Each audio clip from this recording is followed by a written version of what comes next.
लखीमपुर हिंसा में मारे गए किसानों के विरोध में निकाली गई कलश यात्रा। उत्तर प्रदेश के लखीमपुर खीरी में हुई किसानों की मौत के बाद विरोध प्रदर्शन पूरे देश में देखा जा रहा है। संयुक्त किसान मोर्चा रीवा के द्वारा आज वेंकट भवन के समीप से कलश यात्रा निकाली गई। कलश यात्रा के संबंध में एडवोकेट शिव सिंह ने बताया कि कलश यात्रा दिल्ली से 25 अक्टूबर को निकाली गई, जो ग्वालियर, भिंड, मुरैना, शिवपुरी, गुना, अशोकनगर होते हुए भोपाल के बाद आज रीवा पहुंची।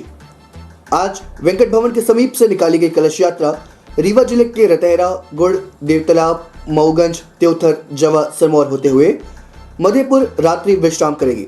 इसके बाद सतना जिले के रामपुर बगलान धरना स्थल पर रथ यात्रा पहुंचेगी। आपको बता दें कि जिस दिन यह घटना हुई उस दिन डिप्टी सीएम केशव प्रसाद मौर्य तय कार्यक्रम के तहत लखीमपुर खीरी के दौरे पर थे। उन्हें रिसीव करने के लिए गाड़ियां जा रही थीं। ये गाड़ियां केंद्रीय मंत्री अजय मिश्रा के बेटे आशीष मिश्रा की बताई गई। बताया गया है कि रास्ते में तिकुनिया इलाके में किसानों ने विरोध प्रदर्शन शुरू कर दिया। इससे झड़प हो गई।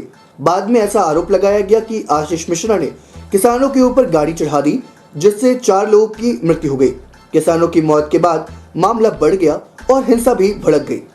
हिंसा में बीजेपी नेता के ड्राइवर समेत 4 लोगों की मौत हो गई। कुल मिलाकर इस हिंसा में अब तक 8 लोगों की मौत हो चुकी है। प्रस्तुत है किसानों से प्राप्त जानकारी के अंश। सत्ता के गलियारों से जब तक जुल्मी जुल्म करेगा, सत्ता के गलियारों से सत्ता चप्पा गूंज उठेगा, इंकलाब के नारों से सत्ता चप्पा गूंज। कलश यात्रा कहाँ से की? ये जो कलश यात्रा 25 अक्टूबर को दिल्ली से चली है और ग्वालियर, भिंड, मुरैना, शिवपुरी होते हुए गुना, अशोकनगर, उसके बाद भोपाल, अब भोपाल से आज सुबह यहाँ पे आई है। इस कलश यात्रा के मुख्य मांग है कि एक तो तीनों कृषि विरोधी जो काले कानून वापस होना चाहिए और लखीमपुर खीरी में जो 4 किसान, एक पत्रकार की जो हत्या हुई है, उस हत्या का जो मुख्य आरोपी है, जिस पर मुकदमा 120 के तहत जो प्रकरण है, केंद्रीय गृह राज्य मंत्री, उसकी गिरफ्तारी होना चाहिए और खट्टर योगी सरकार जो इनकी जो तानाशाही है, इस पर रोक लगना चाहिए।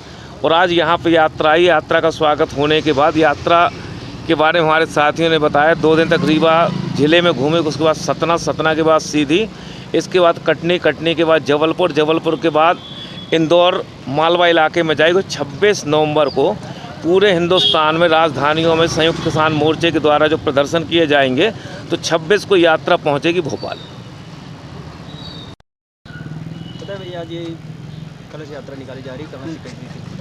ये लखीमपुर खीरी के शहीद किसानों की कलश यात्रा है और जिस तरह से मोदी हुकूमत के गुंडों ने रौंदा करके किसानों को मारने का काम किया है, तो ये कलश यात्रा पूरे देश के कोने कोने में जा रही है। ये कलश यात्रा आज रीवा से शुरू होकर के 2 दिन जो है रीवा में रहेगी। आज यहाँ से अभी रतारा होके गुड़ जाएंगे, देवतालाब, फिर मऊगंज, त्योथर, जवा, इसके बाद सिरमौर, सिमरिया, फिर धरना स्थल हो करके और फिर रात्रि विश्राम जो है 7 तारीख को मधेपुर में होगा। इसके बाद जो है ये कलश यात्रा सतना धरना स्थल रामपुर बघेलान के लिए रवाना होगी। जी।